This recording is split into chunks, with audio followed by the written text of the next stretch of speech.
Let's go. You gonna pop a vessel one of these days, man. Woo. A real vessel, sir. Well, that's why I drink a lot of water. It keeps all the blood and everything circulating properly. So when I put the pressure up, it just releases right into the bloodstream. It's all good. Good day to everyone. How are you doing today, Aaron on 4? I mean,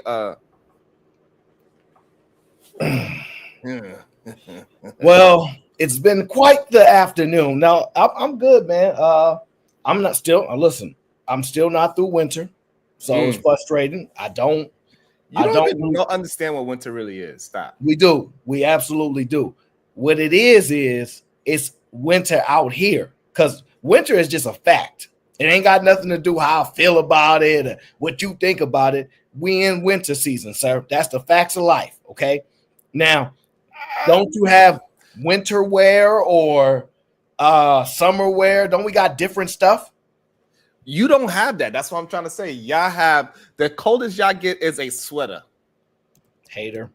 And when y'all wear stuff like North Faces, that just shows how rich you are, because you don't actually need a North Face where you from. It's always sunny over there. It's nice and warm and it doesn't rain. Everybody's happy over there, especially the men. The men are really happy over there, from what I heard. At least for back in the days, that's what they used to say. And y'all got winning teams. Like, it's beautiful over there. Y'all could go outside and just and anytime just enjoy beautiful weather, get a tan. Like my girl, that's what Serena said. She said she been getting so much sunlight that she got lighter skin. Yeah. Oh no, that's different. She said that's sunlight. She said everybody keep talking about her bleaching her skin. Y'all are crazy. That's just sunlight. Her skin got lighter because of sunlight. That's the words that came out of her mouth. Yeah, I don't know nothing about that. I saw a video of her. It went a little viral. They did comparison pictures, and she was darker when she was messing with Drizzy, and she's lighter now that she's messing with the potential billionaire Reddit co-founder. So I don't know how to call it. That's different. I guess that's a new thing.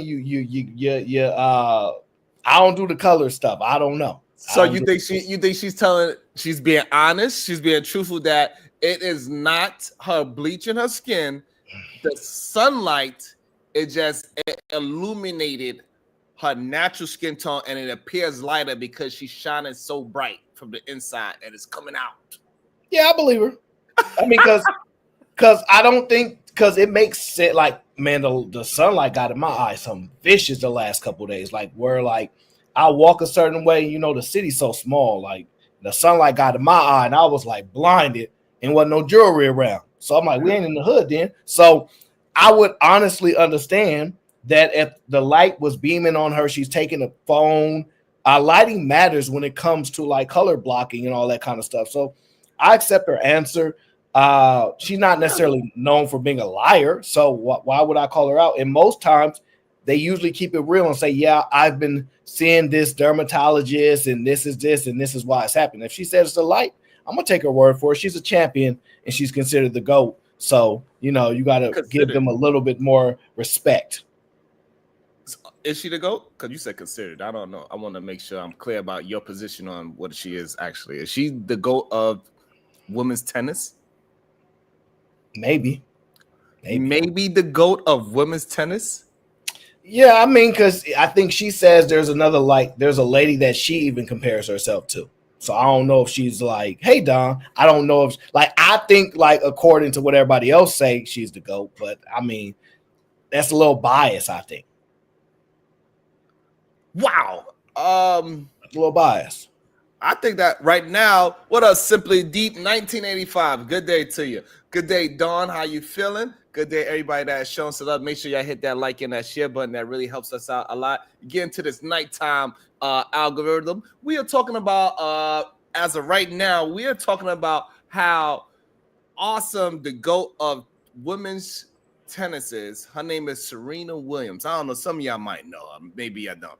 For a lot of brothers out there, they like her because she has a nice derriere. She's a very shapely woman, and she has a rare condition that when she's hanging out in the sunlight, it makes her skin lighter. She's the first human being to do this. I ain't never seen it before, but she actually figured out a way to hang out in the sun, and now instead of getting a tan, she got a reverse tan. She got reverse tan, Aaron. I've never heard of this thing. This is insane. It's interesting to me. Especially when you look at her pictures from when she was younger, playing in that California sun.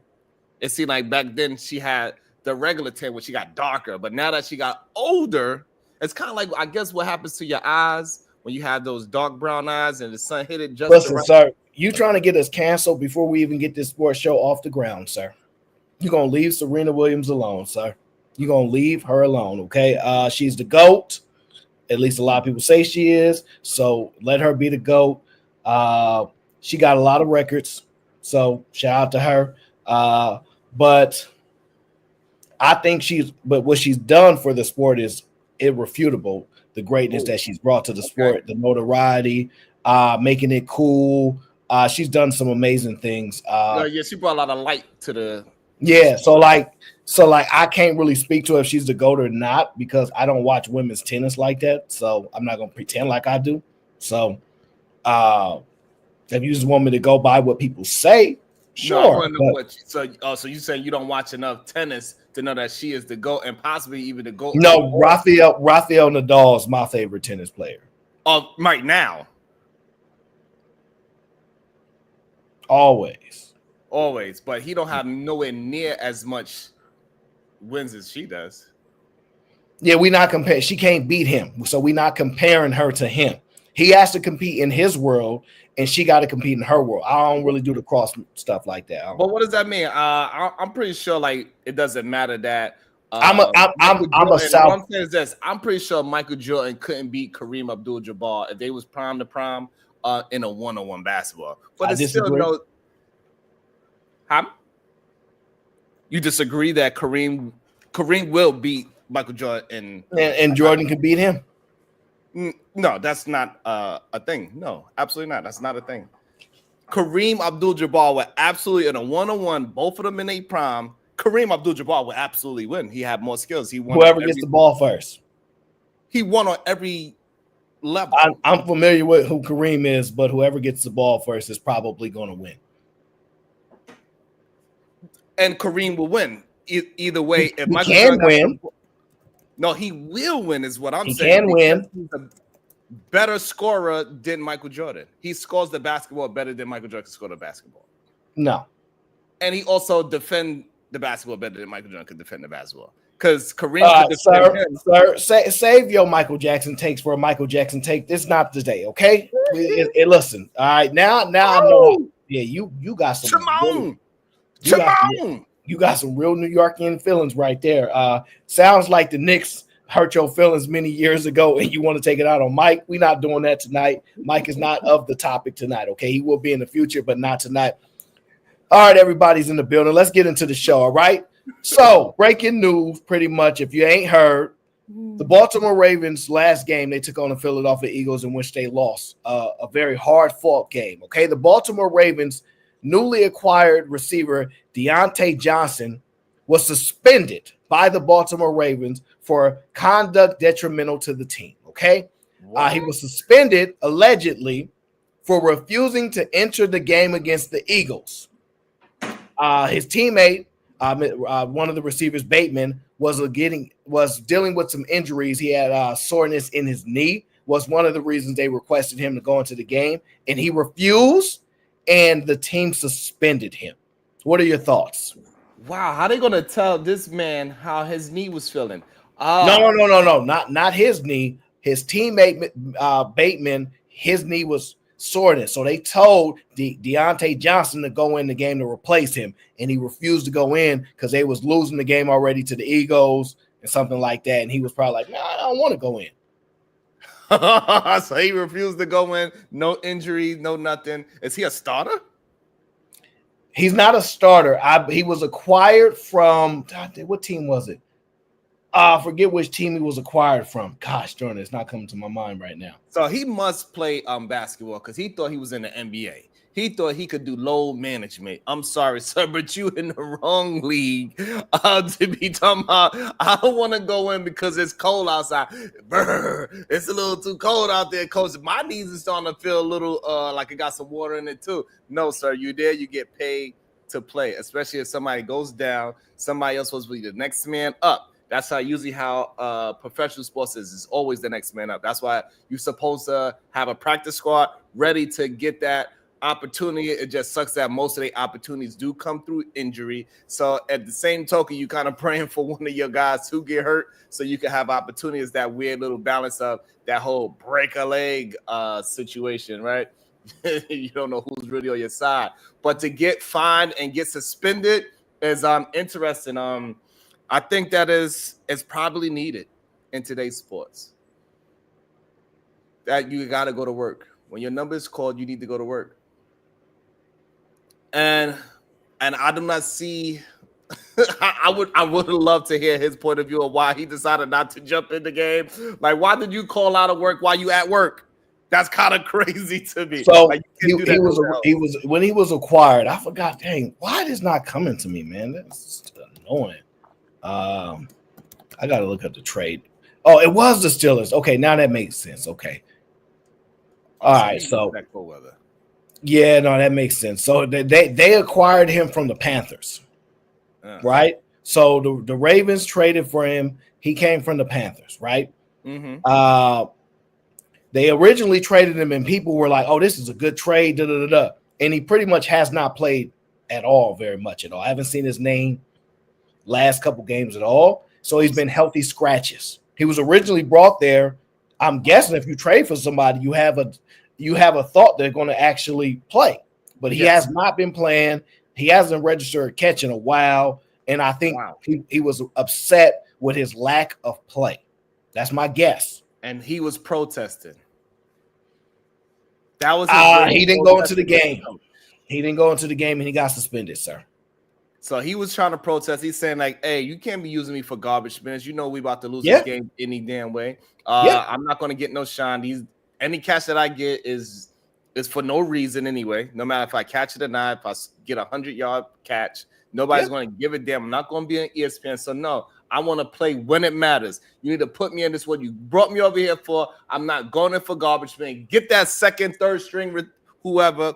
You need to get in there and get those garbage minutes. I'm not here for the garbage minutes. So y'all figure out. And then they lashed out on him and said, no, I'm the coach. You the player. Know your goddamn role, jabroni. So this is my thoughts. Wow. These are my thoughts. I think the Baltimore Ravens made the right decision by suspending him. This is not conduct you should accept for any employee. We contracted you to play for us when you're called upon and your number was called upon and you didn't fulfill your obligations of the contract to our understanding, right? So I support the Ravens in their decision to do that. I also support Mr. Johnson's decision to not go into the game if he does not want to play for that team anymore. Okay. So the only way so how many games was it that he gets suspended for? Did it say? Oh, I don't think it said how many games he got suspended for. Okay. Okay. But sometimes it's in. I think it's just one game. As a matter of fact, I think it's one game. They're suspending for the upcoming game, which is hilarious. That also means he's not going to get paid. Yes. Typically, that's what that means. They're withholding pay because it's within their contractual options to do so. Because otherwise, what difference would it make to suspend him if he wasn't playing them? You're right. So it has to be the pay is what they're taking from him. It's one game. That's like $300,000. Oh, most definitely. It most definitely is something. It's probably 150, 200, 300,000. Yeah, it makes sense. Yeah. Wow. So here's the thing. If I came there thinking that I was going to get an opportunity to play, and these people are not giving me an opportunity, they're not doing the things that we agreed upon. Maybe because I'm guessing this is if they reached out to his agent and say, hey, we're thinking about bringing you aboard. Are you interested or something like that? Or because they have preliminary. I don't know if they can do that because that might be illegal. I don't know. But if he was under the understanding when he got there, they say, yo, we're really excited about having you. We want to really utilize you. We love your skill set. And then he get there and they don't play him. And he was getting playtime in Carolina. Either or, I understand, cut me. Because this is one step into player empowerment. See, the NBA has player empowerment. The NFL does not. So this is one step to say, I ain't going to play for you then. If I don't like it here, I don't play. Now, that's hard to do in that league, but that's what the NBA does to a degree. So I'm not 100% on board with it, but I understand both sides. And cut me then. Let me play for somebody else that wants me on the team. I don't want to sit on your bench. See, now this is where if I was a player, I'm just saying me. I don't know what maybe if you was getting $400,000, $500,000 a game, go ahead. I get it. Right. So we could base it there. So if I was getting 400, 500 a game, right? I don't know. Not playing these garbage minutes is worth not getting that check. That's number one. But number two, my main problem would be is this: if I want to get up out of there, I need some kind of evidence that I could still play. He's a receiver, right? Yep. That I could still run my routes. I could still get open, even if it is in the garbage minutes. Because right now, they might be choosing to bench you because of your attitude problems or whatever. However, it doesn't mean that another team don't need to see what you can capably do. And so, I think you are shortchanging yourself by having this pride and moral stand ground against your coach. You should be trying to get out your mixtape, your new mixtape, as much as you possibly can. Hey, you need to be trying to call up all these wide receiver coaches and offensive coordinators. Like, hey, listen, it ain't me why I'm not out there. I'm doing what I'm supposed to do. They don't understand the value I have, and you got to put out your own shit. So, you taking this $300,000 cut, it might cost you millions later on. Because I agree with that part too. Because now you look like, first of all, you might be diminishing. First of all, that's why you're not playing, because that's going to be the sentiment from what the peripheral is, right? From everybody not seeing you play. It's going to make it seem like you lost a step. And then now you have an attitude behind losing a step as well. It's just going to it's a great possibility that this $300,000 pride cut that you take that you might not need right now, so you don't care about that check, it might cost you millions down the road. And that's the issue I have. I think he should have thought about this a little bit more and take his pride out of it. Go ahead and get that money. Do not shortchange yourself because of pride. Go and get that goddamn money. We've seen it happen with, and I liked how you correlated with the NBA, because we've seen that happen with the NBA as well. We've seen it happen with OKC, for example. They did that. They did it with James Harden. Oh, with James Harden. Yeah, that's true. It's pretty that's how I'm visioning, because I don't know the guy. So this is just what popped in my mind about it.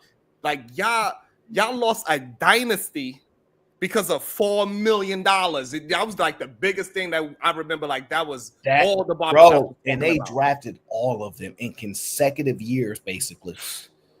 And KD, Russ, James, in back-to-back years, basically. And you let it go for $4 million. He said, hey, just give me an extra $4 million and we good. And you said no to a drafted dynasty? That probably would have happened once in a lifetime for all we know. But at the same time, we don't know. We'd never had 3 MVPs. We would have Russell Westbrook wouldn't turn to the greatest point guard of all time with his stats. We don't know what would happen, but they probably won 2. They probably won 2 rings, right? So you for $4 million, in my opinion, OKC dropped the ball for $4 million, which would have turned their team into probably a couple of billion. But because now you're not just an expansion team, you're experiencing. I got 2 chips. So now you went from a $1 billion to $2 billion. Whatever. It's different. It's different circumstances though, because he wasn't playing. See, James was playing. All of them was playing. James came off the bench. He won 6-man, but he played fourth quarter minutes, and he was basically the closer, kind of, sort of. If people don't remember, he kind of was sort of the closer. Yeah. So it's a different situation because in Baltimore, this guy's not playing at all. Okay, so he went from getting some reps in Carolina, I don't know if he was starting, whatever the case is, to not playing at all.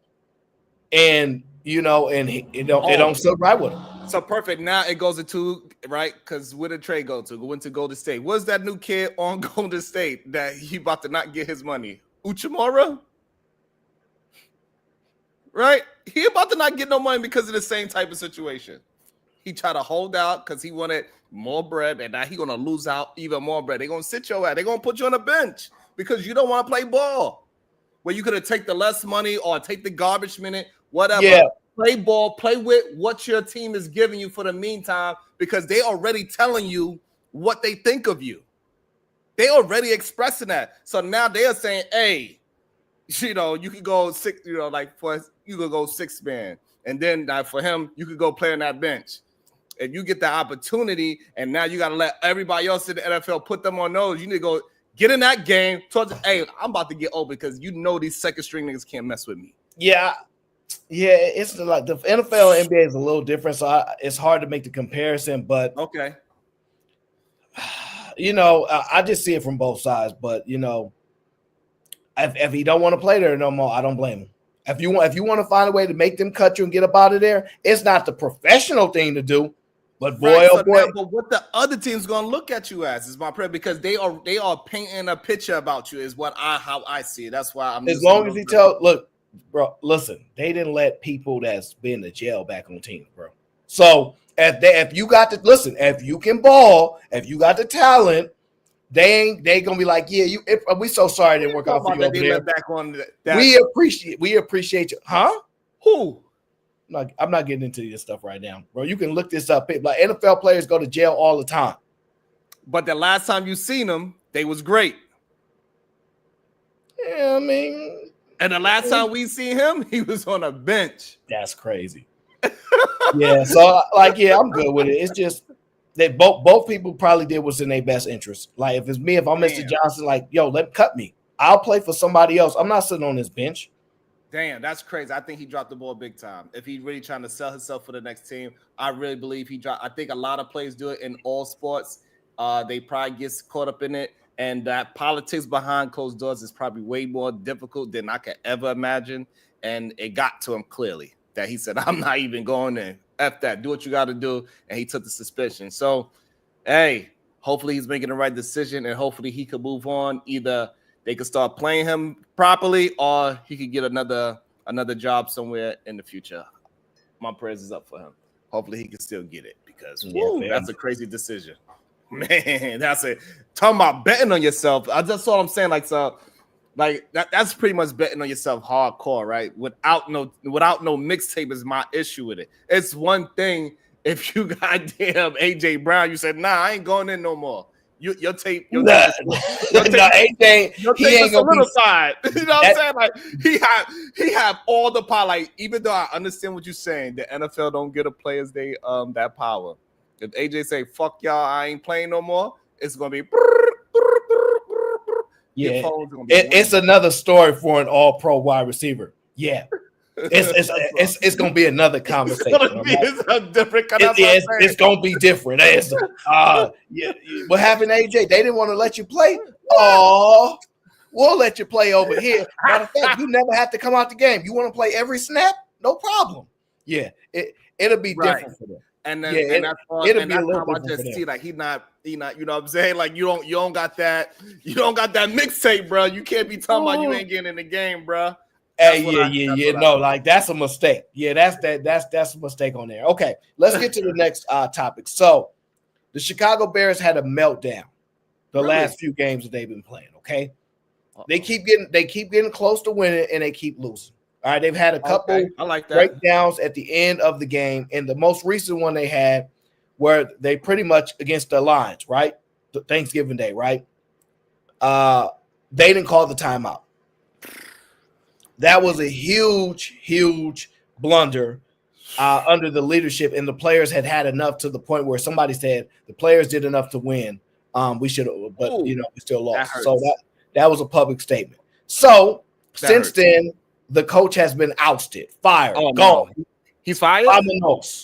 Vámonos. He just like the dude we just talking about. Lord, No, that dude still got a job. He just suspended. This coach is out of there. Okay, they fired the coach. My question to you is this: now they're on a search for a new head coach. So they have an interim head coach right now. Is usually the offensive coordinator.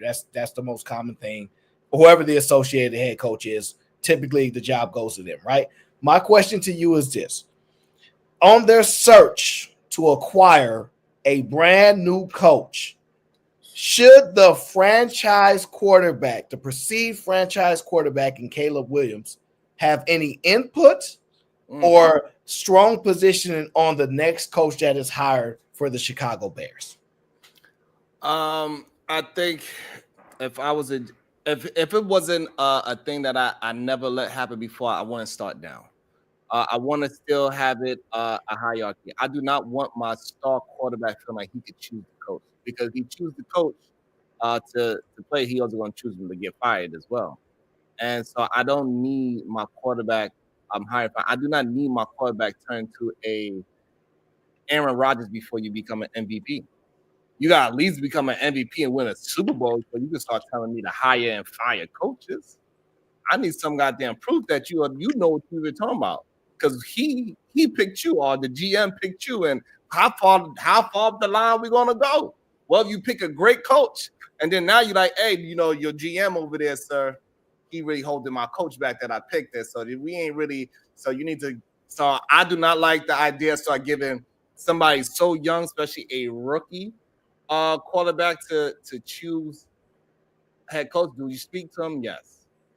You should let him have some say. Let him feel like this is Caleb Williams. This is a number 1 overall pick. This is the face of your franchise. Woo. And potentially one of the highest prospect, the highest graded prospect in a very long time, often compared to John Elway when he was a prospect. Damn. Like that. The way how I look at it, when you put it to me like that, I look at it like, hey, you remember Candyland and Django? And Stevenson kept talking back. Hey, no, Steven, didn't I tell you go and make the bed for him? He said, well, I ain't saying I ain't gonna make the bed for him. If you want to let this, he called him the N-word. You want to let this N-word sleep in the big house? We're gonna have to burn this. He's like, hey, didn't I tell you not to be talking like? All I'm saying, you're gonna start a slope when your workers, they feel like they gotta say so and say who could come in the big house, and that's gonna cause problems, in my opinion. And so right now, if we was to do that, it's like Chicago's Candyland, and Caleb Williams is Stephen, and the owner is Leonardo DiCaprio. No, do your due diligence. Figure out who's the best for this system, what you're trying to make work. Speak to him, yes, because you want to know what does he gravitate to, what kind of things he resonate with. And yes, that could help you build the next coach personality. However, the buck needs to stop on you of who you need to pick. He need to give you some input on what he likes, but not on the people that he likes. Absolutely not. This is my ish. I run this. You don't pick no goddamn coaches for me. Absolutely not. I run my organization how it needs to be run. So I'm really torn, right? Because Aaron Rodgers had a lot of say-so with what happened with the Jets, right? I think he got the offensive coordinator he wanted. He got the receiver he wanted. A couple other things like that.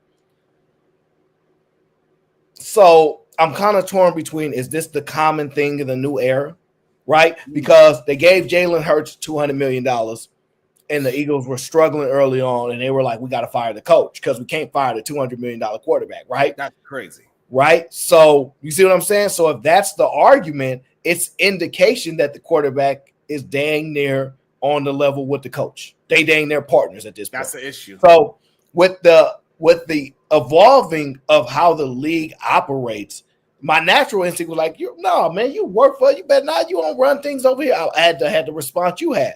But when I sit back and really think about it, I have to be honest and say that might be how it has to be going forward. No, seriously. That might be think about it. Because if you can't fire a quarterback that got $200 million, but you can fire the coach, that is an indication that the quarterback is more important than the coach, right? That's not an indication to you. Absolutely not. That's an indication that you don't know how to do your contracts as a team. Yes, but it doesn't. Oh, no. Okay, no, we're not doing that. That player has more power than coach. That coach needs to be running that $200 million like a goddamn stallion that he's supposed to be. So do you believe? Yes, you're getting paid more than him or whatever. However, you need to know. Sir, let me ask you: do you believe that if Tom Brady was benched by Bill Belichick for multiple games, do you believe Bill Belichick will be fired? Yes. Yes. So isn't that acknowledging that that player had more power than their head coach? No. Reason being, because you have to win games. So now if the coach make that decision and this new quarterback that he put in, he's just astounding and he's doing phenomenal, then everybody gonna be like, hey, I think that was a crazy decision, but you winning games. So they're gonna let it be. But if you are not winning games, it's going to be bad coaching decisions. What's going to get him fired? Not Tom Brady taking the reign or taking the seat. It's because it's a bad coaching decision, and everybody could see that he's making a bad coaching decision. And this is why the Chicago Bears got to be very careful and tread lightly and not allow somebody that did not show and prove that they understand how to make a team run. He hasn't won no MVPs. He hasn't won no Super Bowl. No, you cannot choose my coach. Absolutely not. You haven't put enough time in. You're a goddamn rookie. You don't know nothing about football neither. Hell yeah, I just disagree. I believe some quarterbacks are more important than their coaches and more powerful than their coaches. Some. And I think there are some coaches that are equally and have like right now, Patrick Mahomes versus Andy Reid is a very conflicting situation. It's very conflicting because if Andy Reid decided that Patrick Mahomes is not playing as well as he would like, but the ownership team is like, no, I think he's playing good enough, and Andy Reid sits him, that's going to be a problem. You see what I'm saying? Because that'll still be a bad coaching decision because your star player can have bad days, a bad month, and all that, but you got to stick with your star player. Who says you? I'm the coach. I don't have to stick with nobody. You can call it bad coaching. Oh, that's bad coaching. Just like John Starks when he didn't take that was bad coaching. All right. How many? So if I won you 3 Super Bowls, don't I at least get 1 losing season? Yes. So that's my point. They wouldn't give him no losing season. They'd be like, oh, you set him down, you're out of there. Is it play him or you're out of there is the point. And I'm just saying it's a power dynamic with some quarterbacks versus some coaches. But that's not fair to say that. So the reason why it's not fair to say because also people want to see this great player play bad as well. All right, I'm gonna try this again. And we have a rookie to see that person play well, he playing good or bad. They want to see the train wreck regardless. They don't want to care about your great coaching decision. They want to see that player play good or bad so they could talk about it. No, if you have a rookie coach and he comes in because you fired Bill Belichick and he comes in and says, we're going to bench Tom Brady. He's going to get fired before he start a game, sir. I'm telling you, some players have more power than the coaches. I don't know how you don't understand this. No, because it's not the player. It's the bad coaching decision of the team altogether. Because, yes, we can have Jay-Z said it perfectly. The Nets can go 0 for 82. I look at you like it's gravy. So at the same time, yes, he may not be playing up to par, whoever this person is. However, he fills the seats. Nobody cares a damn about no goddamn Brock Purdy over goddamn Tom Brady. Brock Purdy is not getting the game. I don't care how much you think that he's going to be better off of winning the goddamn game. Absolutely not. That's a bad coaching decision. It's going to be bad for the locker room as well to say, hey, you're going to put this young just because Tom Brady had a bad month. What you going to do to me if I drop the ball? Nah, man. You're going to do this to me? So you mean tell me the person that brought you 3 championships, you're going to sit him down because he had a bad month? Oh, my God. My job is on. I don't want to work for this goddamn coach. Absolutely not. Nobody want to work for a coach like that. It's within your power if you the head coach to sit and start whoever you want. Absolutely not. That's bad morale for the. That's going to be bad morale. Look, you're saying you're not doing a good job coaching, sir, but it still should be your decision, correct? But you also got to think about the team, the whole team. You got to build up your goddamn locker room because you don't want the players that is underneath your best player. No, sir. There are some quarterbacks that have more power than their head coach. Do you understand that? Not in the frame that you explained it. No, I don't understand it. Absolutely not. This is another one of your horrible takes. I can't believe that you are having it to say that a coach making a bad coaching decision is the same thing as Caleb Williams. All right, I quit. I'm sick of you. We just started showing you on this BS. I'm going to try it like this. If Patrick Mahomes goes to the owner and says, sir, look, Andy Reid and him had a conversation. He got to me. I didn't like how he was talking to me. I'm not playing for him.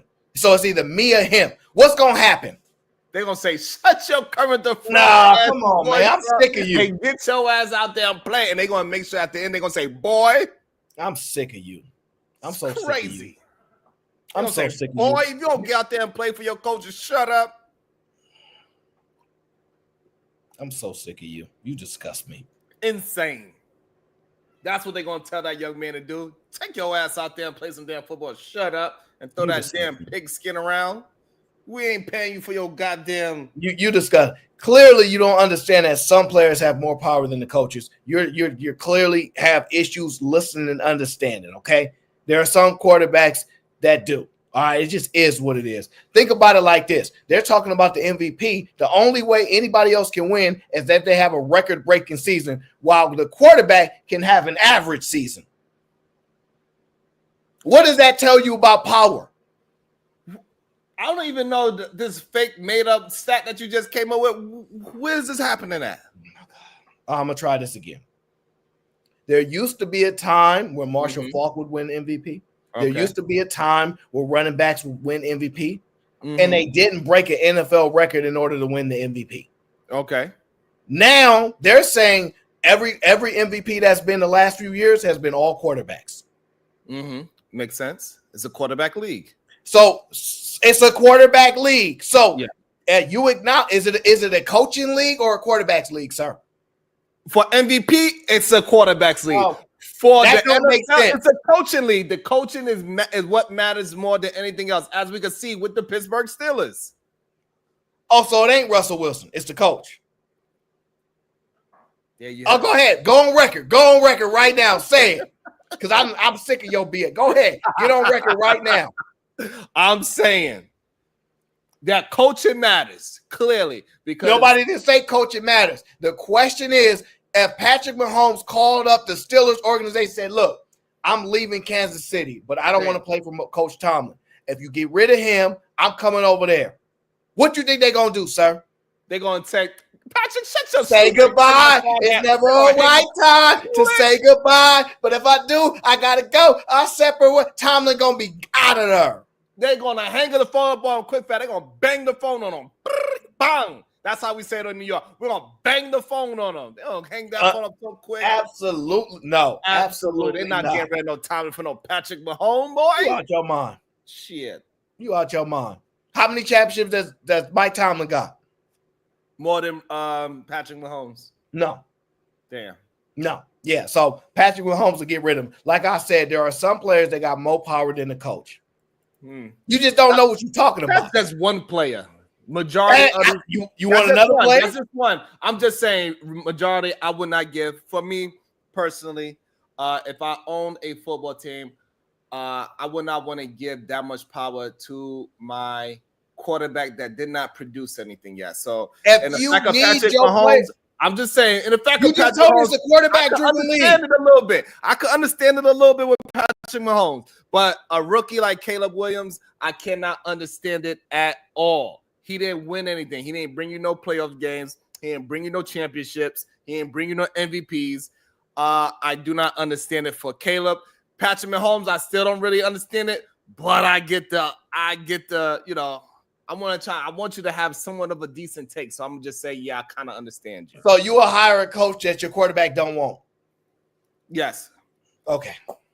think that there you see that explains your stupidity. You gotta listen to me. I pay you, so you better listen. And this is the guy I know that this is what you don't understand. That only work with players who need this job from you. There are, see, the difference is this. If I can get a job in any of these other teams and start over almost every other player in the league, I don't need your money here. I go to another franchise that will acquiesce to more of what I desire. Why do you think your guy Russell Wilson got that special little office that nobody else got when he went to the Broncos? Why? Why do you think that happened, sir? And he hadn't won a Super Bowl in a long time. No, it's because he said, "Hey, Sierra, can you do a little that 1, 2, 3 step?" And then they said, "All right, as long as you do that 1, 2, 3 step, we'll give you that offer." If she wasn't passing off no goodies, I don't want to hear it. I don't want to hear it. So, like I said, that's why they tried to get Russell out of there, because they thought he had power. And then what they did, they sat his ass down, so they had to pay him no money. So no, quarterback don't matter. Absolutely not. That quarterback. Look, listen, that head coach was more important than that quarterback. Now that's a different argument. That's how quickly I just destroyed your talking point. You did not destroy my argument. I absolutely did, because no, I didn't. Let me the coach. Let me prove how you didn't destroy my argument. I wonder what happened in Green Bay. What happened? They chose the coach over the quarterback. You want to take more L's, don't you? So, like I stated, there are some quarterbacks that are more important than the coaches. How did you diffuse that argument when you just agreed with Patrick Mahomes? I said possibly. But what I'm telling you is this. Wait. You can't think of another quarterback? Wait. No. The Denver Broncos, they proved my point. They listening to me. The Green Bay Packers, they listening to me. They will give up a goddamn MVP and Super Bowl champion winning quarterback for their coach. All I'm saying is that moving forward, you got to think like a GM. You know what I'm saying? You got to have that GM mentality. You can't be wavering. You got to have unwavering bravery. And so, therefore, you got to tell your guy, you got to look your quarterback dead in his eye and say, "No, you don't run my damn team. Take your ass up out my office. I choose your coach." Okay. Well, slam the and tell him don't let the door hit you with a good Lord split you. And you was All-American in middle school, right? So I understand your vast football knowledge, so it totally makes sense. I'm saying my ignorance tells me you might want to get a quarterback that works well with your coach. I mean, a coach that works well with the quarterback, because if not, then you're going to have to go out and get another quarterback. That's how this league works. I mean, that's a true statement, but that has nothing to do with I'm going to choose my goddamn coach and my quarterback's. If I don't work well with that coach, that's me picking, sir. It may not be the exact one I want, but you're going to pick one that I get along with. No, I'm not. Yes, you are. Shut your ass up. No, you're not. Don't work like that. What is he doing that is wrong? I don't like him because his breast steak. Nah, that don't count. I don't care if you're not seeing eye to eye. Do what's said. Do what you need to get done. Stop complaining. Learn some goddamn stoicism. Endure without complaining. I don't want to hear it no more. Now close the damn door. It's a draft in here. You better go throw that damn pigskin. That's what I'm going to do. Whatever. I'm going to think just like Green Bay, and I'm going to think like the Broncos. Winning franchises. 2 franchises that got more than 1 Super Bowl. Absolutely. That's who I'm going to think like. I'm not going to think like, I don't even know what quarterback got people fired. I ain't going to think like them.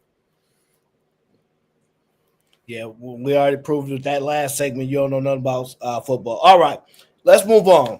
Let me see here. Texans linebacker Azeez Al-Shaair was suspended 3 games. He took some people would call an illegal hit or a penalty. I don't know how they would justify it, but I believe a bounty. He got paid a bounty. They gave him some money. I don't know. Look, he hit that quarterback that was going into the slide, Trevor Lawrence, and he knocked Trevor Lawrence out of the game. Woo! I think he was penalized on that. I think they threw the flag, if I'm not mistaken, if I remember right. Threw the flag, fighting all that, right? Yeah, it went crazy. And then Subsequently, he was suspended. NFL upheld his suspension for 3 games. Damn, 3 Do games? you agree with the NFL's ruling of suspending him for 3 games? And it's what, 8 games left or 5? It's like 5 games left. Woo! Yeah, like 6 games or something like that. Yeah. Wow. Oh man, I think 3 games is a lot. He definitely needs to get suspended. I think a 1-game suspension, depending on his attitude towards it. I believe his attitude towards it was like he realized later on, like, hey, yeah, I did a little too much. I was a little zealous about that tackle. I was in the heat of the moment of the game, and I didn't mean to hurt my boy and hit him like that. I was just in a moment. It was a bad mistake. It was a bad choice I made. But 3 games is way too much for somebody he doesn't seem to play dirty. And so I think for somebody for his first offense, it shouldn't be 3 games. But also, now this is getting towards kind of like what you're saying. They want to protect the quarterback, even when he becomes a runner. Well, updated. He's been ruled out for the season and put on IR. Who, Trevor Lawrence? Yeah. Oh, shit. Oh, well, if that's the case, then you got to suspend him for 3 games, maybe even more. If he took out one of your star people, a talent that brings eyeballs to the product, which you are selling, which is the NFL, regardless if we agree that Trevor Lawrence is good, bad, or indifferent, he brings eyeballs and he brings excitement to the game, and he helps your product on the field. And you took out one of the main products. So, yeah, now I would say 3 days is suitable. You got to miss out half of the rest of the year, the most important part of the year as well. You missing football in December? That's crazy. And hopefully, if you did get a bounty, hopefully that bounty was worth it. Because that's crazy. That he might be out for the rest of the year because of a concussion from you hitting him. That's crazy. That's wild. It was a vicious hit, though. So you're gonna base it on the outcome of the injury, not the action that occurred. Correct. And the reason why is because we seen recently in the game, Kyler Murray, he got his goddamn helmet popped off. Boom, he got hit by a Jets linebacker. He didn't get touched enough. He came in hot, screaming off the line. Hit him, smack. Kyler didn't even see it. Boom. Did a whole whiplash. Helmet flew off. He hit him so damn hard. What you gonna do? It was legal, right? It's okay. So you can't get mad because he rocked the quarterback. So again, is the outcome. You did a legal move, and the outcome is that player is injured for the rest of the season. So yes, it's not really necessary to hit because these quarterbacks, they could take a hit, but it's the outcome of your illegal hit. He was giving himself up. He was sliding.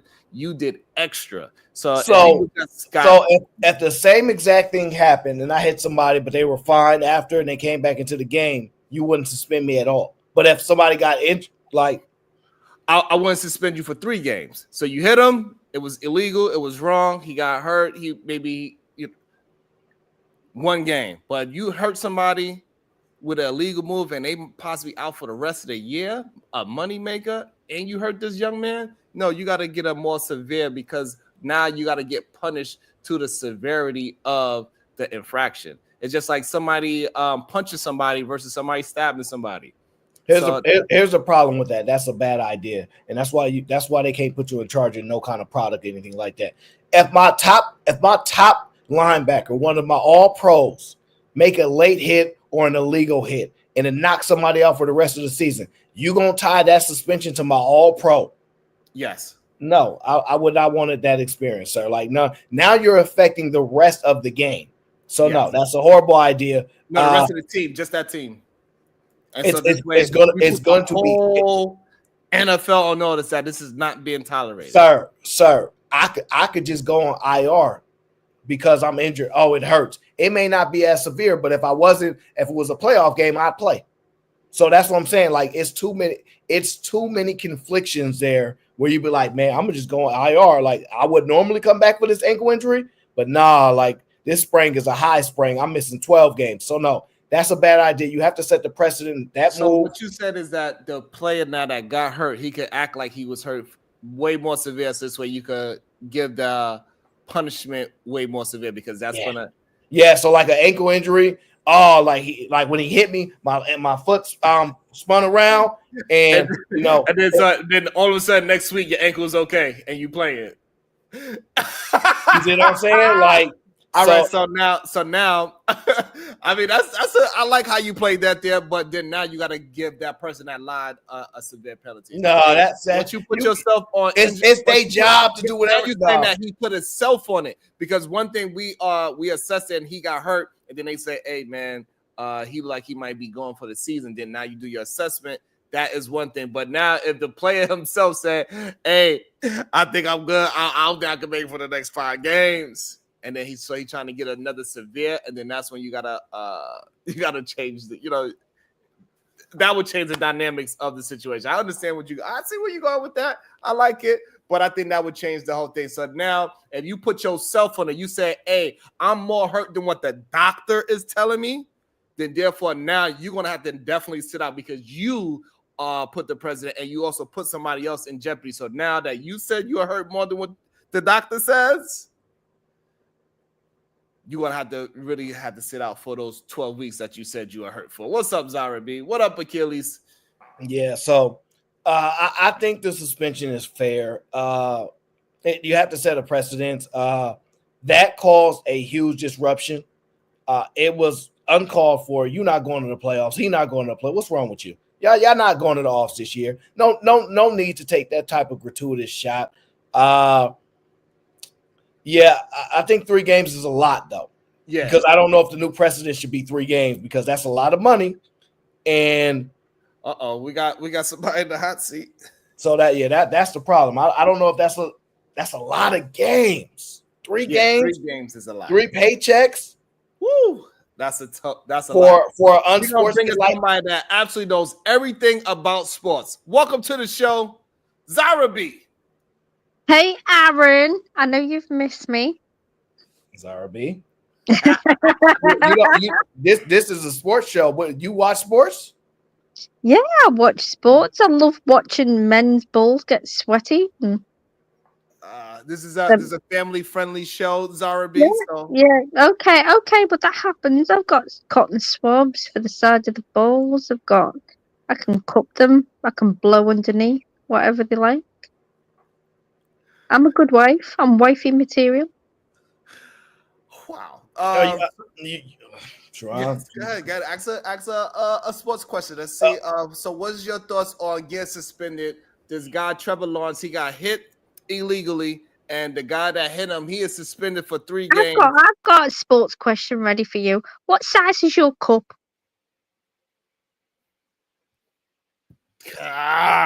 You come back later in the morning, Zarby, where we have that kind of crazy talk. We don't got that crazy talk at the sports show.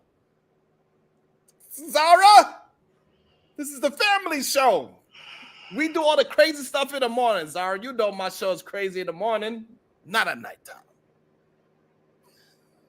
Zara ass is crazy as hell. Sharon, you'll do anything for numbers on YouTube.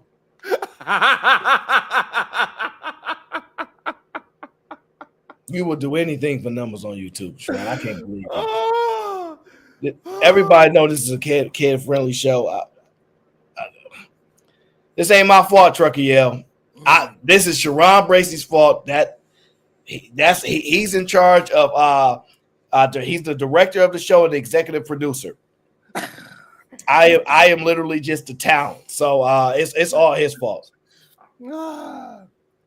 Trucker, yeah, I promise you. I thought she was gonna come and play nice. She said she knew everything about sports and she had her cotton swabs ready, so I believed her. I believed her. Now she went off the rails and she went somewhere else and she did an illegal hit. Flag on the play, Zara B. Flag on the play. But I think 3 games is a lot. It is tremendous, to be honest. Darren, I promise you it wasn't my fault. But I think at this, even though like how you said, like neither one of them going to the offs, right? So I guess it kind of doesn't really matter at this point about that part. But 3 games is a lot. You took away a lot of money out this man's life. and he did it to himself at the same time because he was a little overzealous in trying to get a ESPN hit. And hey, you got it. You was on ESPN. You're being talked about, but just not in the way you want. And I think in the NFL, they that whole saying of is no bad publicity. In the NFL, it is bad publicity, and this is obviously one of them. I'm sorry to tell you, this is not going to make you more money.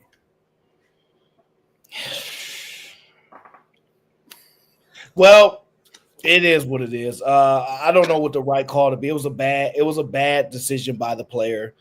It was a bad decision by the player to take that shot at the quarterback. It caused a major injury. It caused basically locker rooms to flood because he is their star quarterback. So 3 games. I don't like it. I think definitely not. But I think 1 game is enough, to be honest with you, because it depends. It depends. Oh, it's so hard to maybe 2 games. I say 2. I agree. 1.5. God damn it. Maybe 2 games. I think 3 is a lot of money.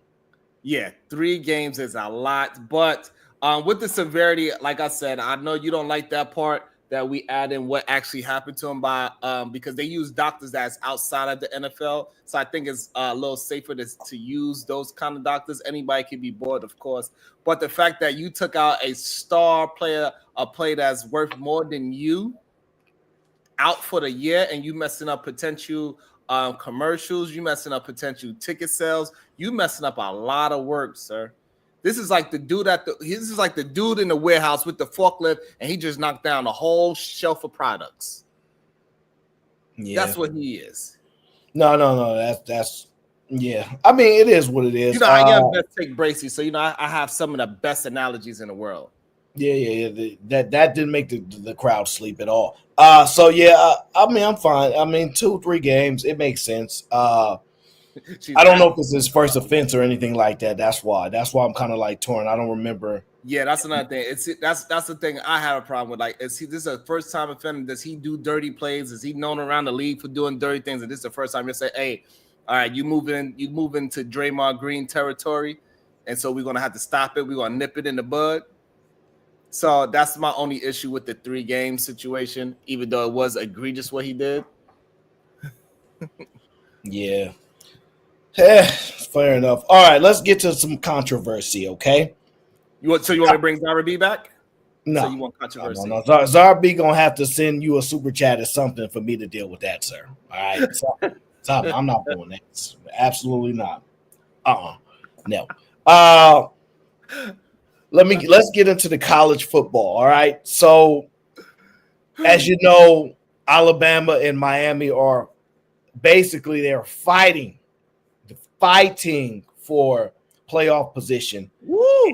And after that big loss that they did, I was so thrilled watching Miami for the first time because of you. So I appreciate it. I see your team. They out there doing it. I ain't gonna lie though. Cam Ward, he does look very patient in that pocket. He be just taking it. Sound like he taking a stroll in the park. He just like, okay, here, throw. I was like, I kind of like that poise that he has.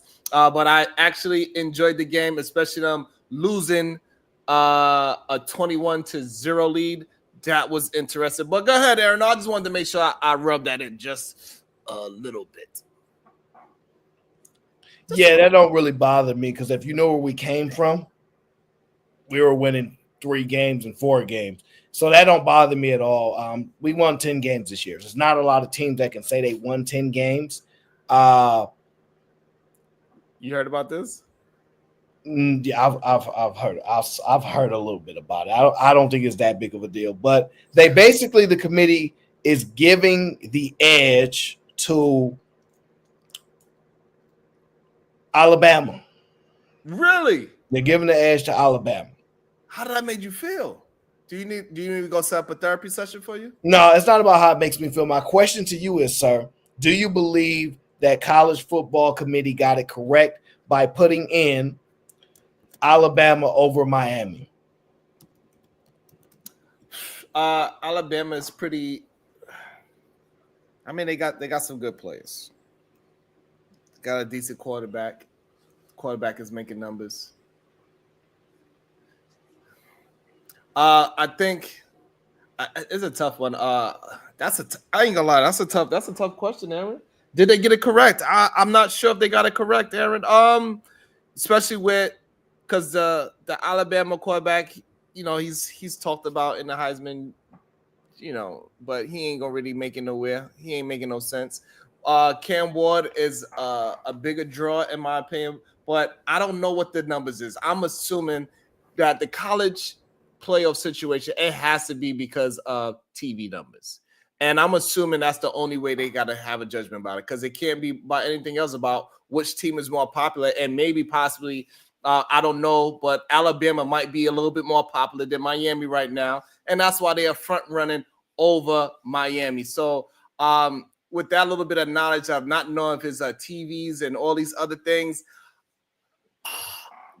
I'm going to be biased because I feel like Miami is a more black state. So therefore, I'm going to say, yeah, they make the wrong decision. But it might be a numbers game that is pushing them towards Alabama.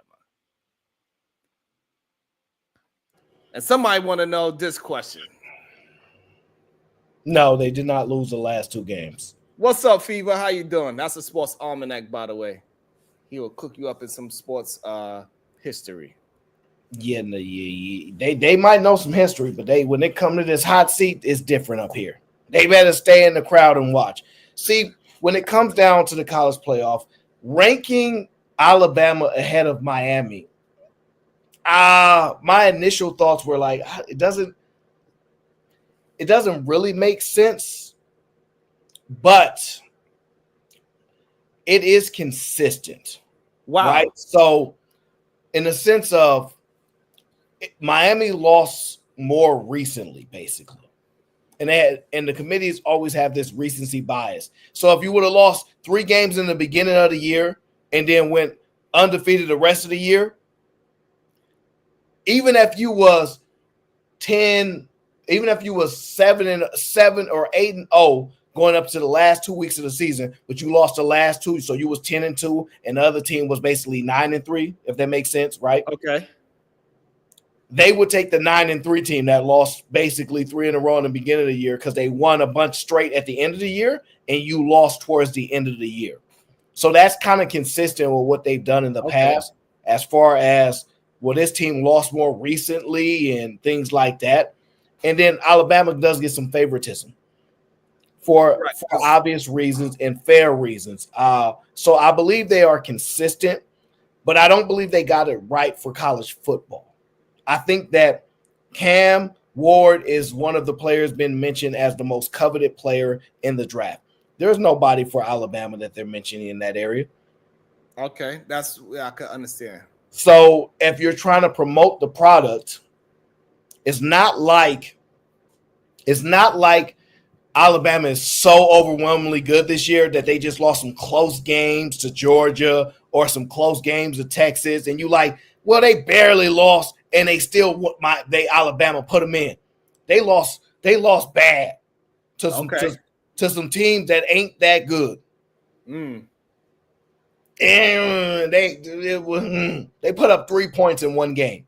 If you look at Alabama last games, did they win or lose? They last 3 games.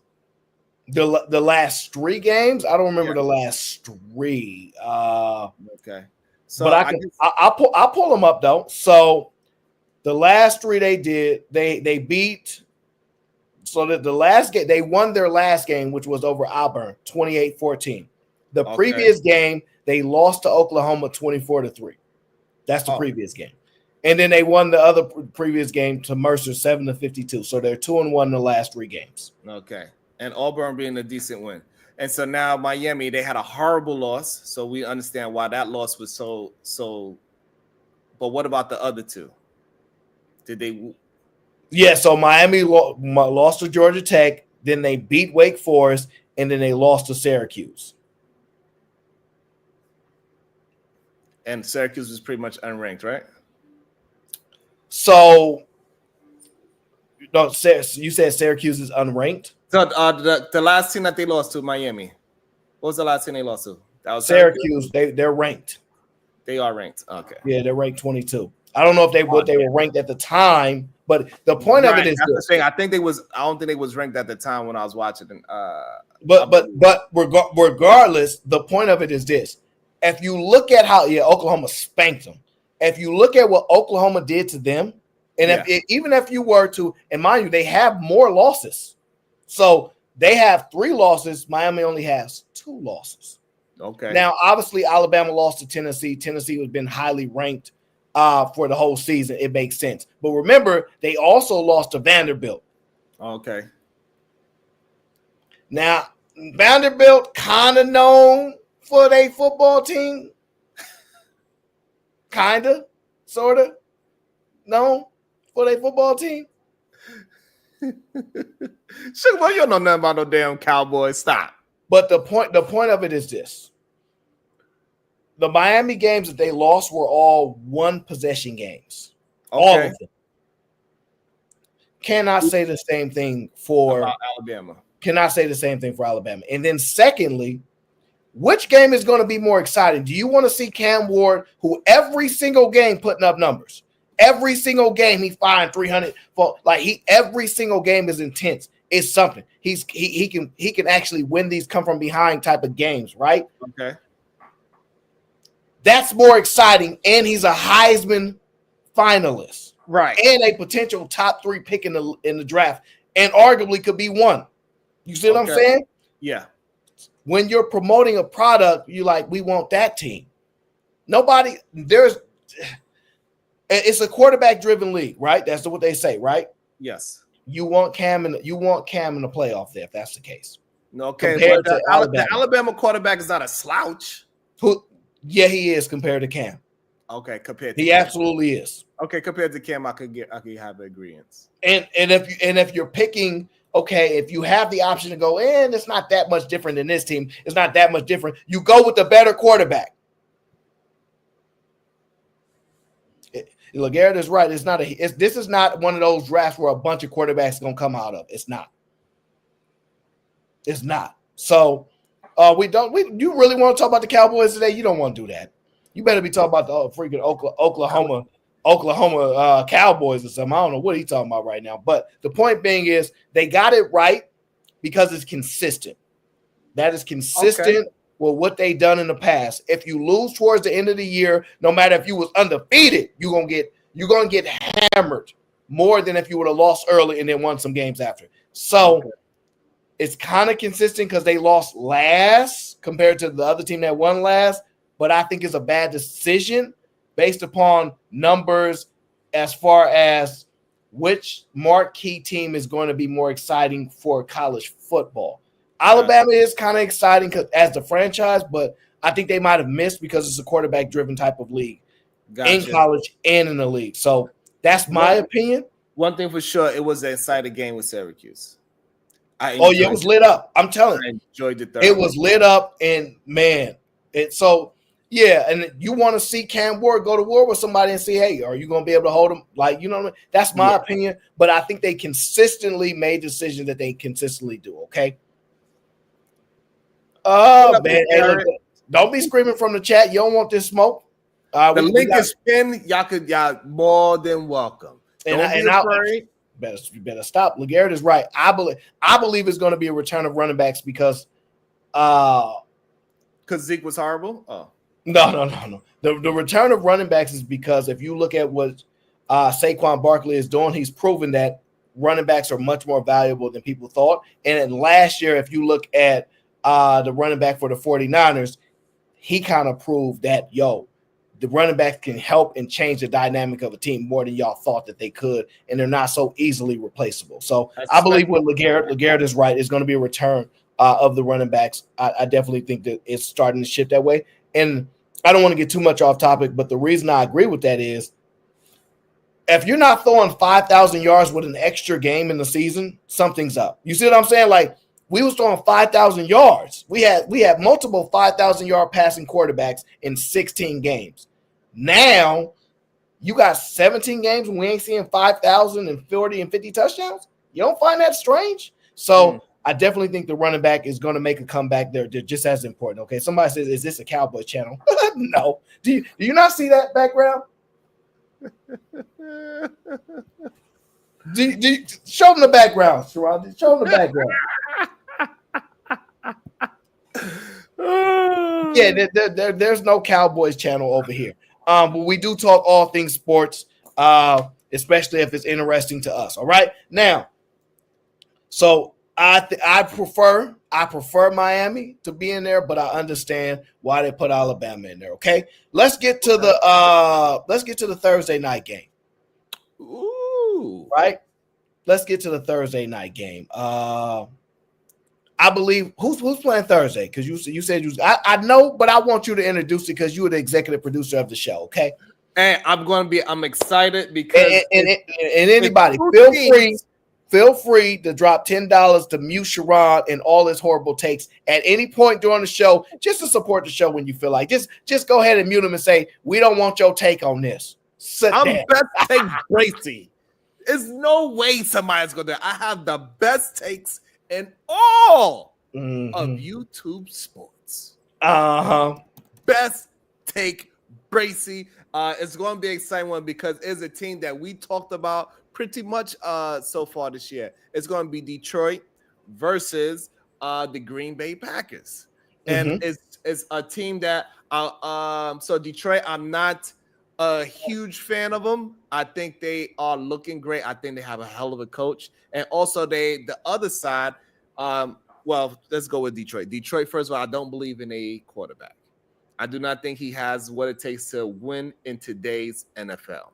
And then we got the guy on the other side, Green Bay, who got rid of Aaron Rodgers, was sent him to the New York Jets, which I was kind of happy of, but sad to say that he got injured. And now we need one more year to see if he can do anything special, right? So I do not believe in Jordan Love, but as of lately, I'm starting to warm up to Jordan Love. He's starting to get on my radar. I like what he did in his last game. And so this is going to be an interesting game. I believe both coaches, they balance each other out. I believe both coaches are great coaches. So I do like the coaching aspect. I think both parties can adapt pretty well. It's going to be a test to see who has actually a decent defense, because I think Detroit defense is pretenders. I don't think they actually really as good as the record is suggesting that they are, but we will see. And I believe Jordan Love at this point, even though Aaron O was the one that put me on to him and made me watch him a little bit closer, I believe that Jordan Love is a little bit better of a quarterback than Jared Goff. And so whoa. Read that super chat. Let me write down. Read that super chat to my dog, LeGarrette. Hold on. Quarterbacks are not developing anymore. Teams are going to have to become more balanced or sit the quarterbacks because the young quarterbacks can't handle criticism. There's a lot of truth to that because if you look at what happened with Carolina, they set that quarterback down and he started winning all of a sudden, like as far as playing better and not turning the ball over, start being more competitive. Before he was just blowing it. But I agree with that because they don't. That dynamic means you need to kind of cater to their ego and their emotions and stuff. So I do believe there's regression on QB development. There are not a lot of coaches that know how to develop a quarterback anymore. So either they're already coming in from college, they're already really good, but there's no like developing cycle. They throwing you right to the fire. And running backs are usually that curve. They usually give you a running back and a good defense and build you up. So I definitely agree with LeGarrette on that. You're going to see a big shift back. But getting back to the topic, you said that you believe that Jordan Love is a little bit better quarterback than Goff? Yes. Why are you doing this? I don't know. That's what my eyes are starting to see. I didn't see it before, but I see it now. I can see clearly now. What do you think? The only thing, well, don't get me wrong, Jordan Love got a cannon. So I'm torn right now. Let me think about this a moment. Okay, so you said you believe it's a little bit better. Okay, but what are your thoughts on the game? How do you see it playing out? I actually see this game playing out as Detroit Lions' second loss.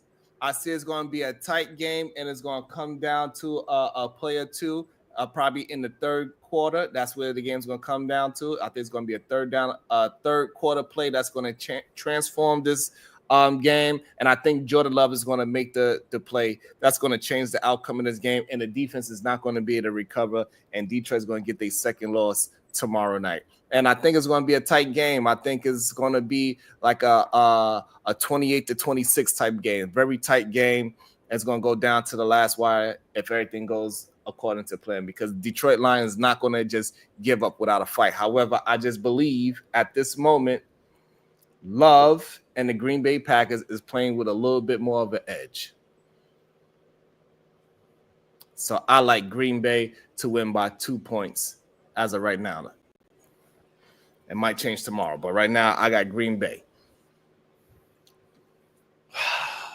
See, best take Bracey, baby.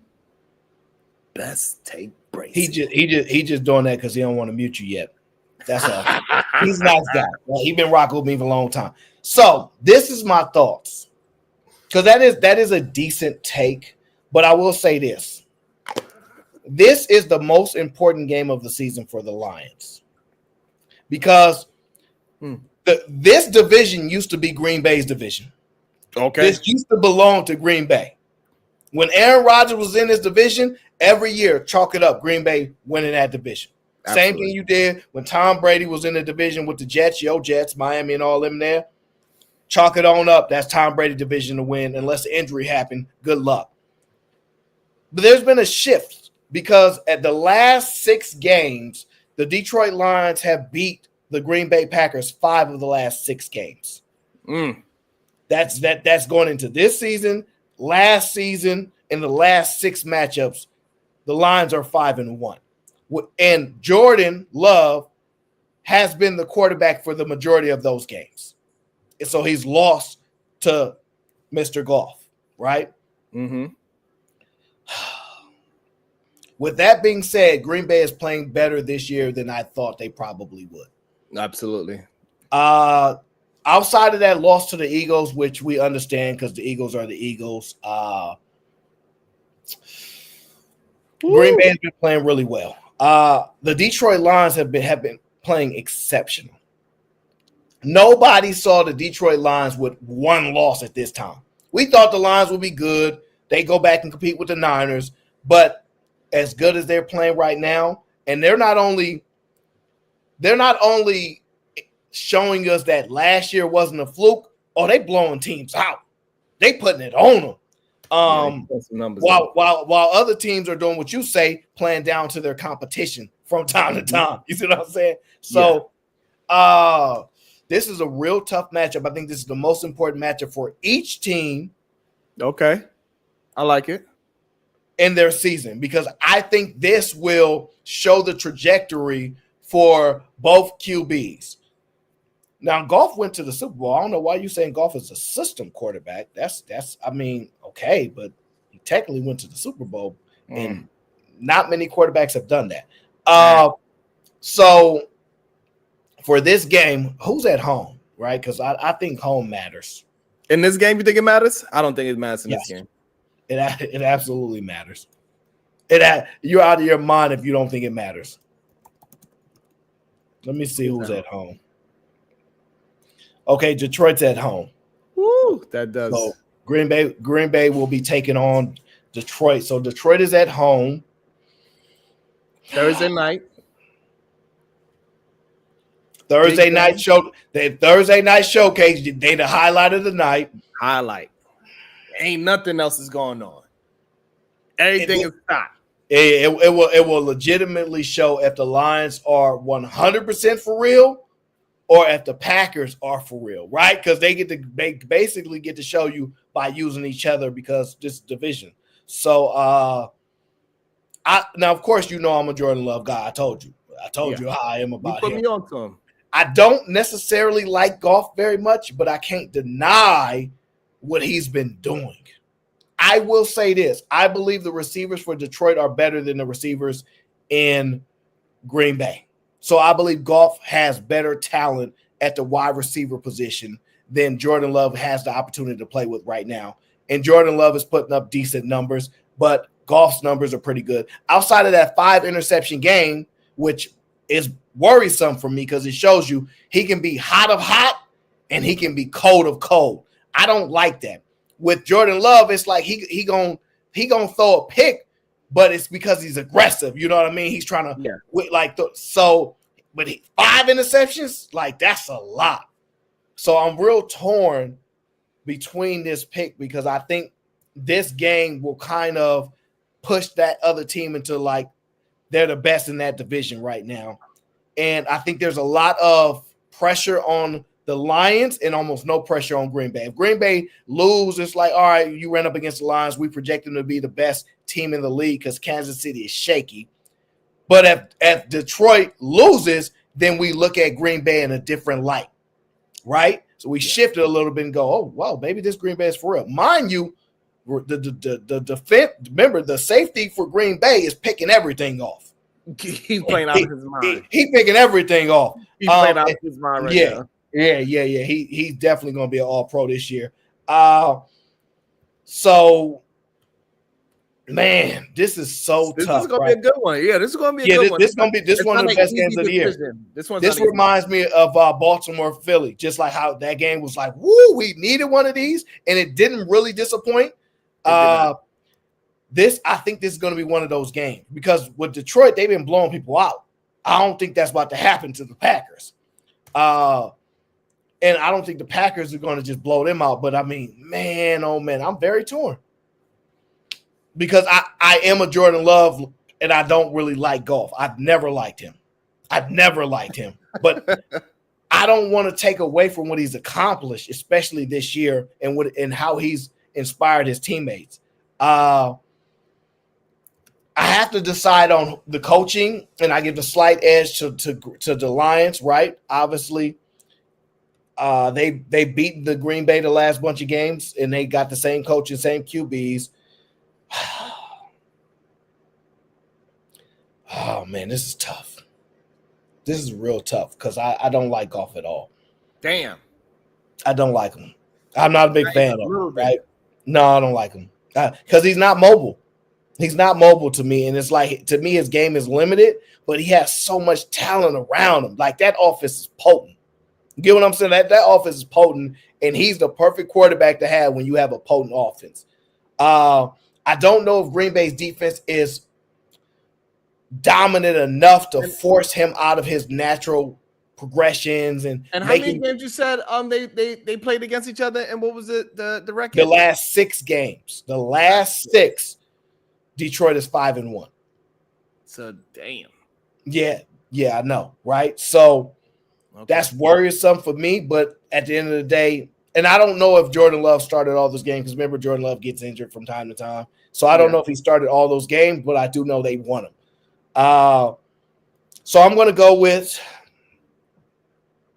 Detroit is at home. It's cold right now. I'm cold, so I know it's cold out in Detroit. I really don't like Detroit like that. Man, if it wasn't for my guy Anton Daniels, I wouldn't even look at Detroit. You know what I'm saying? Man, oh man.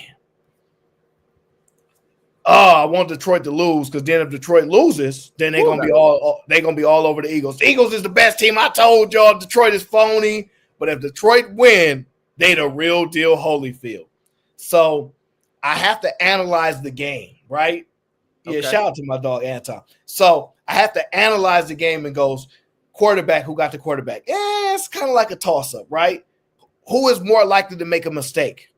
Jordan Love is. That's the problem. Okay. Who's more likely to take the risk? Okay. Jordan Love will, right? Who is going to be leaned on more for their team? Who's going to be asked to do more for their team to win? Jordan Love will, because they can run that ball down in Detroit. Oh, my gosh. Now it comes down to the defense for me. Oh, man. Whose defense do I trust more? Whose defense do I trust more? Who's playing better lately? You know what I'm saying?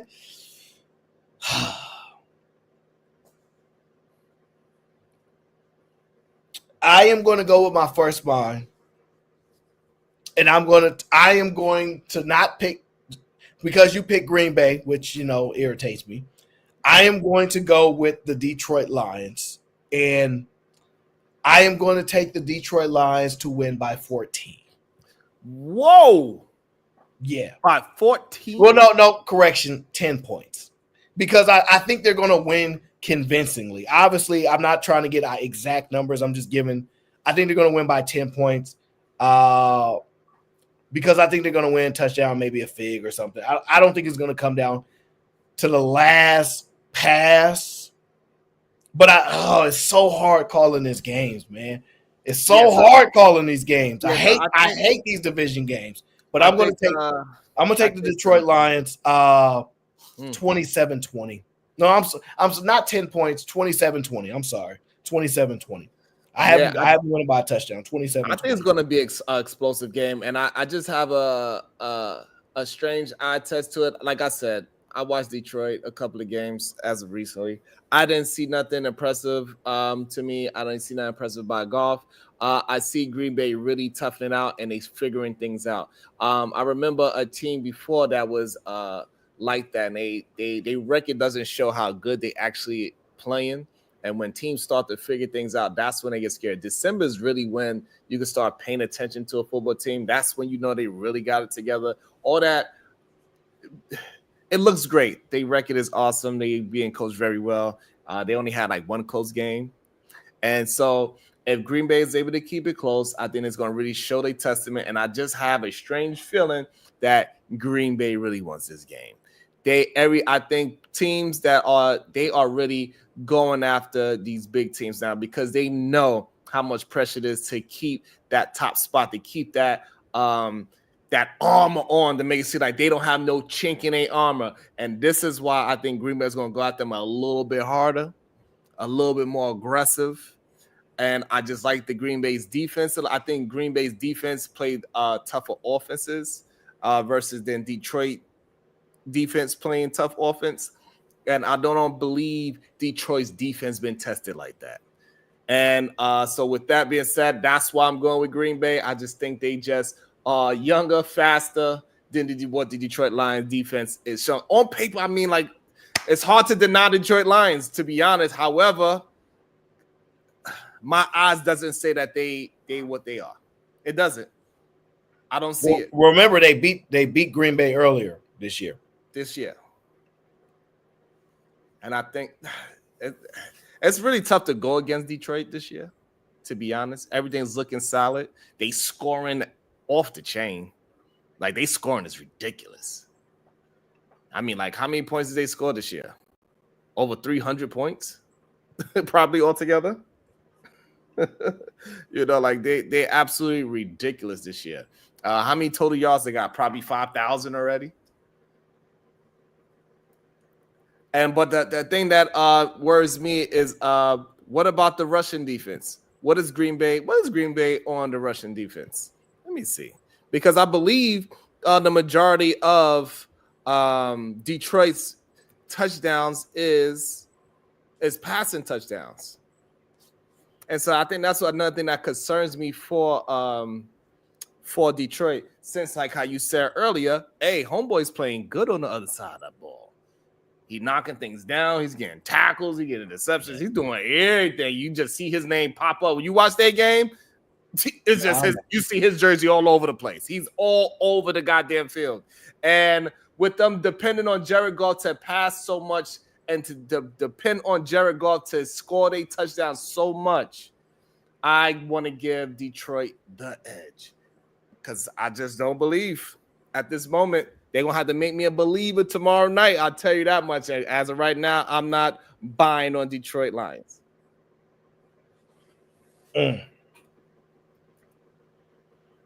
Yeah. This is my issue is their secondary has been the shaky part for them. I've been seeing a lot of pass interference calls in crucial moments. I'm not seeing a lot of clutch plays from the secondary. The rush defense is decent, though. Rush defense is decent. But I'm not seeing the clutch. That's my issue because the Green Bay Packers wide receivers, none of them are like worldly, but they just get the job done. You know what I mean? Like every time you see Reed just popping up out of nowhere, like they just get the job done. And Detroit secondary is not something to be terrified of. Now their run defense is decent. But last time Green Bay played them, they were able to move the ball on the ground. I think Jacobs had like 80, 90 yards. So he was doing all right for whatever, how many carries they was giving him.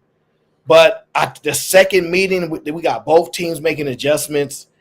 I'm just going to lean on the Detroit Lions 27-20 because I want to believe that they really have turned the curve and that the Detroit has something to celebrate. Because it's been quite a sad place for Detroit for many years. The only excitement they had was Thanksgiving Day where they got to eat a turkey and watch their team play. So, and I like their coach too. So there's a little bit there, but yeah, I don't know. And Green Bay, according to the, they're not that great, even though they got 11 interceptions this year, and homeboy is playing out of his mind. They also allow 16 passing touchdowns, so that is alarming as well. So because Detroit, they are a passing touchdown team, they are not a rushing touchdown team, and we know they with Green Bay being the 7th Russian defense team, we know they're gonna be passing a lot more. And so that kind of makes me lean for Detroit since, Goff has been tearing it up, been passing the ball all over the goddamn place. I give him props. He hanging in that pocket. That Detroit Lions line is giving him the space and time that he need to hang out back there. He get a drink, he get a little Detroit margarita, take a sip, and then he pass it. So that is a little bit alarming for me. But I think Jared Goff is going to make a mistake tomorrow night. Well, and I'm still rocking. Well, okay. So when you look at let's break it down by positions, right? When you look at the quarterback, who do you edge? I got Love because he could work on his feet. Yeah. So I edge Love too because I'm more of a fan of what he can do. I think he's a better prototype. I think his game is just exciting. When you look at more exciting. Yeah, it definitely is. Jared Goff is like, put mayonnaise on anything. Okay, so running backs, who do you give the edge to? We got to give it to Green Bay. He's been playing like he's third in the league. So, well, the difference is the Lions have a dual backfield, right? So they have multiple running backs that can get the job done. One go down, they got another one get the job done. Green Bay, we ain't count no damn injuries. We're calculating what running back you got. I think that I'm going to take. Okay, that's what we're saying. I think Detroit is going to outrush Green Bay. Absolutely not. Yeah, that's what's going to happen. Absolutely not. That's not going to happen. Absolutely not. Yeah. Yeah. With the third best running back in the league? That don't make him the third best running back. It kind of does. No, it don't. So I goes, you look, this is why our picks are different. So this is why our picks are different because we are completely seeing two different teams, literally. Yeah, because I'm familiar with Jacobs and he's good, but I don't know if he's third best. He's the third best running back right now. No, he has the third most yards. That don't make you the third best, sir. No, he's the third best running back. He's running people over. He's catching the ball. He's doing great from the line of scrimmage. I'm loving what he's doing this year. Last year, I don't know what he was last year. Like, he was barely even noticeable last year. And he did pretty well. But this year, he's doing pretty well. He's not that far ahead of the Lions running back. That's my point. And the Lions running back share carries. Pull up the rushing list. Pull it up. Yeah, you're gonna get your executive title work today. Pull up the NFL rushing leaders, because there's no way that he's up there with Saquon and Derrick Henry. He's not that high up. So there's no way. I know he's third, but I don't think it's by like crazy numbers. Like I don't think he separated himself from the rest of the field. So, no, I don't believe that for a second. So, when you pull it up, give me the top 5 names and give me their yardage. Saquon with 1499. We got King. That's the most rush yards he's had in his career. You know that? His whole career. He got more rush yards with the Eagles in his year 1 Then he had all his time in New York City. We got King Henry for the Baltimore Ravens with 1407. And he played more games than Saquon. Okay, for the record, he's more games than Saquon. He's one game more. Josh Jacobs, Green Bay Packers, 987. So he ain't even got a stack yet. Okay, so he 987. That's good. Okay, that's dope. Kyren Williams, 926. Kyren Williams, 926. He played for who? The Rams? Yeah. Yeah. He's good. He's good. Chuba Hubbard, Carolina Panthers, 919. Is that number? That's number 6. Somebody in the chat, give me the top 5 running backs and rush yards. Because the way he paused and then stuttered over the name, I feel like this executive producer is messing up the stats. I think he lying to me. I think because y'all saw that, right? He looked in the camera like, damn. And then he stumbled over the words. I'm going to my chat. No, give me the top 5 running backs in the league right now by rush yards. And if you can give me I thought you said I didn't understand what you said about rushing yards. I didn't understand it. What was you read? You was literally reading off rush yards, sir. I was listening. That you literally gave me the I can't even pronounce them. I can't pronounce his name. Joshmere Gibbs, Detroit Lions at 973 at number 4. Oh, number 4 is Joshmere Gibbs, Mr. Joshmere Gibbs of Detroit Lions. Oh, yeah. I didn't hear that name. How many yards? He got 973.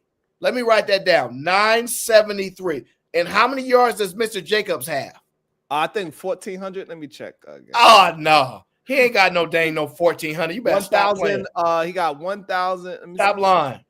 987. You better stop lying out here before you get hurt. 987. So wait. So he got 73 plus 10 is 83. Then you add 83, 84, 85, 86, 87. 14 more yards. Absolutely. Wait. You made the argument that he's the 3rd best running back because of 14 yards? 14 yards. Oh, my gosh. Now, you want some BS. I'm not. That's just you don't know. You don't know nothing about no football. I'm just saying what I see. I'm just saying I see what I see. Somebody pull up the yards per carry average between the Lions running back and then the Green Bay Packers running back, and then I want the yards per carry, and then I want the yard, and then I want how many attempts. Oh wow! I need to see if Josh Jacob got more attempts than Jahmyr Gibbs. Wow. Yeah, I got to see if he got more attempts than Jahmyr Gibbs, because for 14 yards and all you was just screaming about, it better not be more attempts. That's what I know. All I'm saying is this. No, you ain't said nothing. I'm saying something. What I'm saying is that Josh from on screen, just like Jordan Love on screen, what I see star power with those two players together versus Goff, and nobody even know who Gibbs is because he don't look like how his stats are saying. It's not showing. It's not. I don't believe him. He need more people. I guarantee. I see it. You know, they pass the ball a lot, and so the scout report shows that they pass the ball a lot. So therefore, when he do get a run, it breaks up because they so adjusted to them passing. It ain't because he's such a great running back. No, that's not what it is. You a hater. See, I make my decision. They got to play action in reverse. They act like they pass it, then they hand it off because they play action in reverse. You was a hater. That's what you are. You so much of a hater. You omitted that man's numbers. I didn't see. You didn't even want to say his name. You didn't even want to say his name, sir. I didn't see. I had something about. You didn't even want to say his name, sir. It's embarrassing. I didn't see it. I promise you, it wasn't me. It was the NFL Rams. They forgot to put him there. It went 1, 2, 3, 5, 6. That's what it did. Somehow it skipped the number. It skipped the number 4th guy. I don't know why it did something like that. I have no idea why they would do something like that. But at the end of the day, who I just like I like Jacobs a little bit stronger. Coaches wise, I kind of like. I don't know if I like either coach better than the other one. I think they both have their great attributes. I think the coaches kind of level each other out. I think Jordan Love is a little bit more fun to watch, and he's a little bit more. He's faster. He runs a little bit. He got a better total package than Jared Goff. That's a pause moment right there. I don't talk about nobody's total. That's crazy. You need to cut it. these New Yorkers is different, man. I tell you. Pause. And I just think that he's more suitable for what the NFL is looking for nowadays in the elite playoff teams. So I got Love over Goff. I got Josh over Josh Meir. I can't pronounce his name. So I got Jacobs over Gibbs. Where else we gonna go? I like the Green Bay's defense over the Detroit Lions defense. Because I think Green Bay is a little bit more battle tested in the defensive part than what Detroit played. Who did Detroit play? They kind of got a record just like the Philadelphia Eagles. One thing I can say, the NFL, they knew exactly what they was doing when they made those schedules, so they could write their storylines the way how they want to write their storyline. They know exactly what they was doing. Who did the Detroit Lions really beat? Who did they beat? Everybody that was in front of them except for one team. Who? What team was that? I don't remember. What team was it? I don't know. You the executive producer. I don't remember. Now you don't know a team. They only lost to one team. You don't know what team that was? I got bad memory, sir. Oh, now all of a sudden, Mr. I eat ginkgo biloba for breakfast. You can't remember. Listen, I never said I was perfect, sir. You believe I'm perfect. I am not perfect, sir. It was the New York Giants. Man, nobody in the world loses to the New York Giants. The New York Giants lost to they can't even beat the practice Giants football team. They cheated, and they was doing it for Vegas. They should have figured out a way to win anyway. They should have lost that game on purpose. Somebody told me that. Hold on, wait! Breaking news! Well, okay, let me pull it up. You talking about that? No. Take me off the screen. We ain't talking about that. No. Breaking news. My brother D, the degenerate, is in the this is building. what he said. Okay, he said this. No. My bad. I see it. Yeah. I asked for specific information. No. I don't want to get no thing about no Josh Jacobs. No. That's not what I'm looking for, sir. You're not doing a good job producing right now. Yeah, ding. There we go, right there. Okay. Gibbs got 163 carries, while Josh Jacobs got 221. Let me do the math on how many more carries that is, because that's astounding. Wow. That's an alarming number there, Mr. Sharon. Wow. That's an alarming number there, sir. Can we just be honest? No. Sir, that's 58 more carries. If you average 20 carries a game, that's about 2.5 games more. Well, that's because they don't play in the dome. No, sir. So since they gotta play in cold weather and they outside all the time, wind and all these other things, it be all this crazy. They gotta carry more because it just doesn't make sense to pass the ball when it got tornadoes in the goddamn stadium. So you can't pass the ball when it's tornadoes in the stadium, and you have to run. And when everybody knows that you're running, you're only going to get 2 yards of carry. That's the difference. If they was playing in the dome and being all nice and sheltered and everything just like Detroit Lions, it'd be the same. That's the truth of the matter. Embarrassing. Well, you got my predictions. You got Sharon predictions. I got the Lions. He has the Green Bay Packers. And how many points did you give him? I said it was going to be a 2-point game. I put 28-26. How do you win a game by 2 points, Sharon? Easily by scoring 2 points more than the other team. Miss a field goal, get a field goal. Really? Yeah, like 2 points. Yeah, it's gonna happen. That 28-26. How does a team score 2 points? You can get a safety. That's number one. That is definitely. So one you way predicting the safety?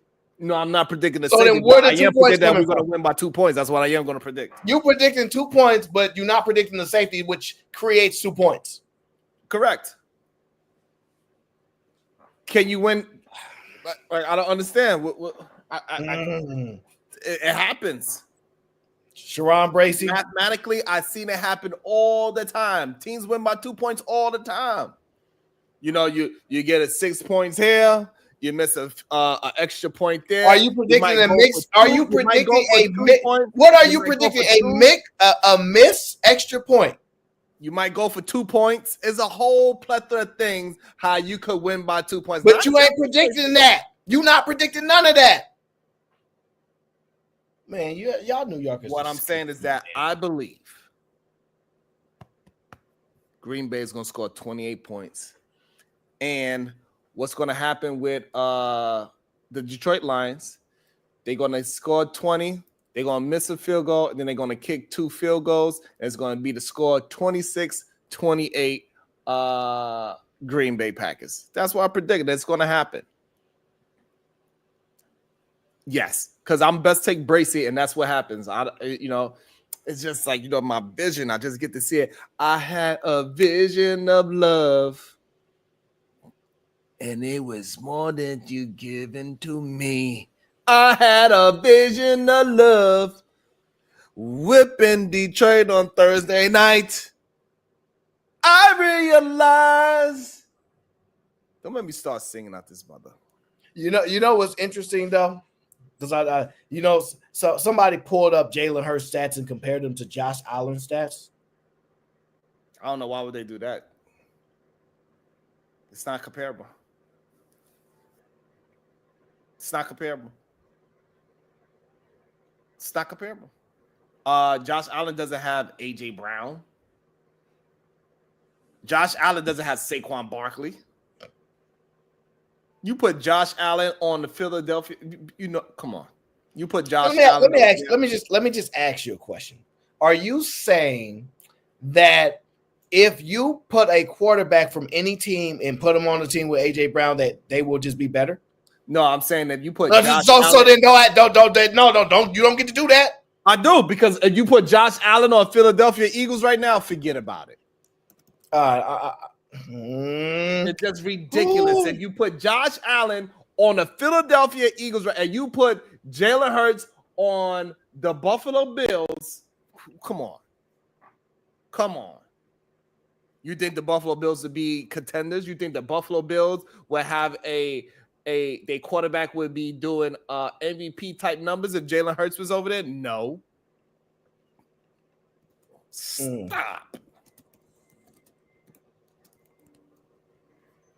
Stop. All right, let's play the game then. Who is the top wide receiver for the Bills? I have no idea. Okay. Do they even have a top anybody over there? I'm going to answer your question, sir. The top wide receiver for the Bills has more Pro Bowls than AJ Brown. He's been playing longer than him. That, sir, that's the facts. He's been playing longer. He's an old man. This is your problem, sir. This is your problem. He's older than you. Amari Cooper's older than you. No, he's not. He is absolutely older than you. No, he's not. Damn near 42 years old. No, he's not that old. You don't know football. That's the problem. You want to just sit there and blurt out, "Oh no, they got AJ." Now, don't get me wrong. AJ Brown is AJ Brown. AJ Brown is AJ Brown, but he wasn't breaking no records until he came to Philly, baby. He wasn't breaking no records until he came to Philly. It's a fact. Crazy. Come on, man. It is what it is. That is crazy. But when he came to Philly. So what are you saying? Are you saying that Josh Allen on Philadelphia Eagles will be worse? Eagles will be worse? Yes. In a worse position? Yes. What is going on? I'm in the twilight zone. How many Super Bowls has Josh Allen been to?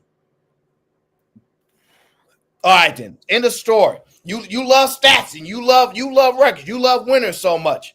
Who's won more, Josh Allen or Jalen Hurts? All right, be quiet then. See, you want to do all these comparable care. I send you the numbers if you want to smoke. You don't want that smoke.